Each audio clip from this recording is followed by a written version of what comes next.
The teachings of Jesus are hopeful, courageous, optimistic, possible, grateful. Welcome to Difficult Teachings. Two of the key designations that Jesus assigns to his disciples are follower and servant. In this world obsessed with position, power, and status, it is easy to see how these roles that are essential to discipleship get overlooked. Our obsession with leadership is particularly fascinating. People are told from childhood, be a leader, be a leader, be a leader. And now we have a world where everyone wants to lead and nobody wants to follow. Yet despite all the focus we have placed on developing leaders, the world is experiencing a devastating poverty of leadership. The reason is astoundingly simple. It is impossible to be a great leader if you do not first learn to follow.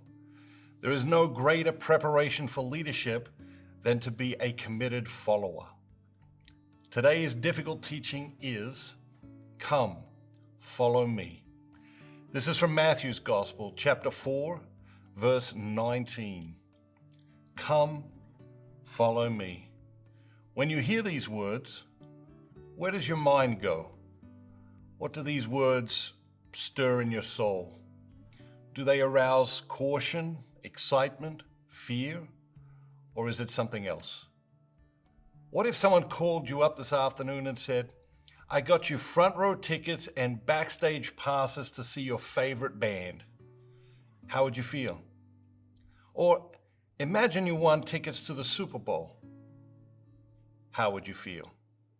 When Jesus says, come, follow me, it is the most amazing invitation in the history of the world. Why aren't we more excited?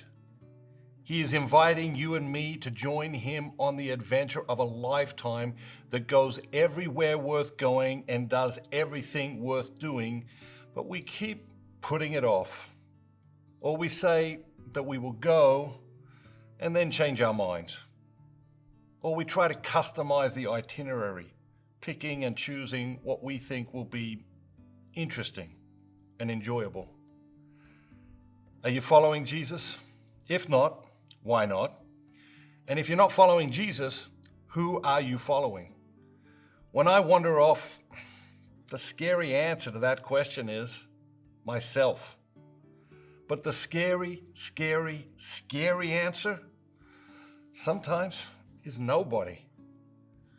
Sometimes I wander off and I'm just wandering aimlessly in this modern desert.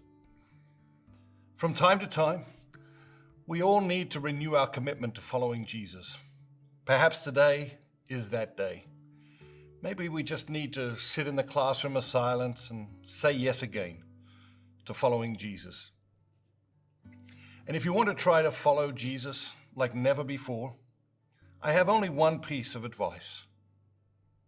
Stay close. Yeah, stay close.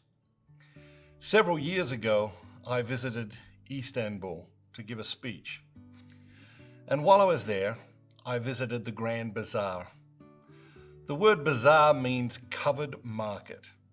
The Grand Bazaar is one of the largest and oldest in the world. It is comprised of more than 4,000 stores, 61 streets, spans 333,000 square feet, and is visited by more than 250,000 people every day. This provides an analogy for this life and following Jesus. The life of a disciple is like a person who meets Jesus outside the entrance of the Grand Bazaar. Jesus says, come, follow me. The person chooses to follow Jesus, and Jesus proceeds to make his way through the Grand Bazaar. Along the way, he stops to talk to people and comfort people, heal people, and feed people. But along the way, there are a million distractions.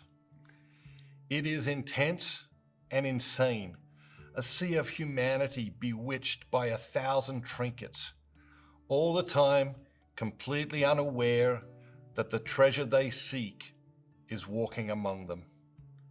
The follower is easily mesmerized by shiny things and then looks up to discover that Jesus is gone. The follower searches frantically to find Jesus, but again gets distracted, and again, and again, and again. Jesus doesn't do this as a game of any type. It's a serious endeavor. He is intensely interested in people.